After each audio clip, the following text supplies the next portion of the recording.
Okay, do you remember the 3 general categories for ballots? Federal, state, and local/county? Today's topic is state ballots. State ballots are different in each state because of the U.S. Constitution, which allows powers to the states to make certain decisions. All 50 states have governors who have executive powers, like the president does, just on a state level. Sometimes, governors are up for election at the same time as the president, or during midterms. Governors serve for 4-year terms, and some states have limits on how many terms a governor can serve. Maybe 1 or 2 terms, or no limit at all.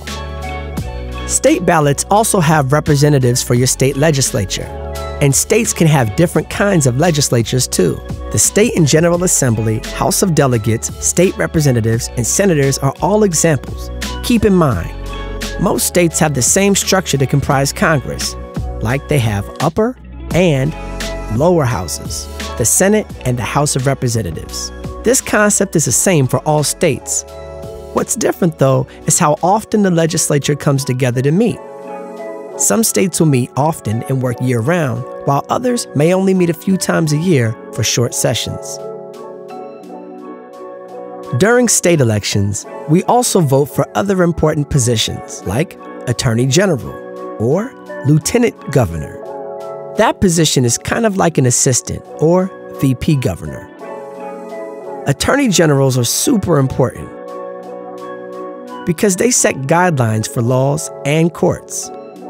One example would be if someone was charged with having marijuana, would they be prosecuted?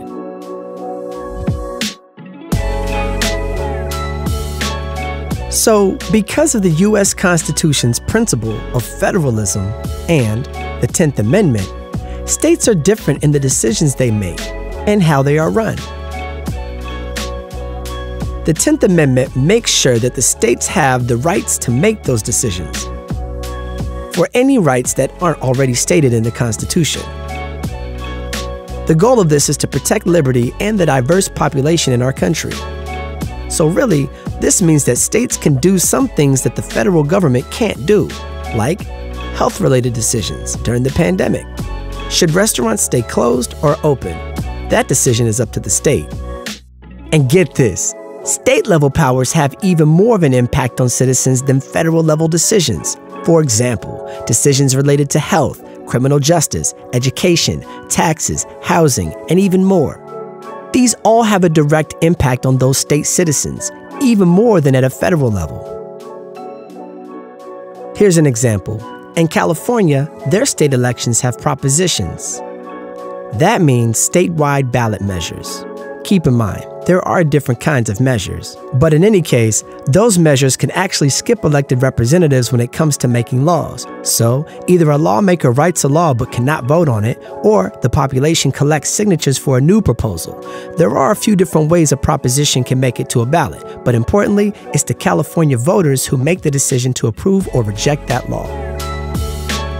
This year, 2020, California voters will be voting on a few important things, including cash bail and stricter rent control.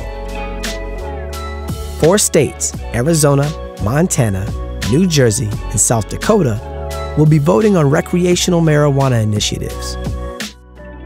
But wait, what's an initiative? It's the proposal of a new law or amendment to the Constitution. With enough people supporting a petition, a new law or amendment can be added. This year's 2020 presidential election also has other big areas of focus that are up for a vote by the people. Here's an example. 14 states are voting on election-related policies, like you can see here. Did you know that the actual election policies are sometimes more important than the presidential election itself? Another important topic: taxes and tax-related policy decisions. 12 states will be voting on 19 different issues related to taxes, shown here. Before we wrap up, I know we only scratched the surface on a few things. Propositions and initiatives, what do those mean and how are they different? What a great chance to do some research about that. It's so important to be a well-informed voter and understand how the system works. I'll leave you with this. Every state election has differences, different candidates, issues, both old and new. This all has an impact on your daily life, sometimes even more than what happens at the federal level. That's why it's so important to stay involved and aware of the happenings in your state and who and what you're voting for. Thank you for watching.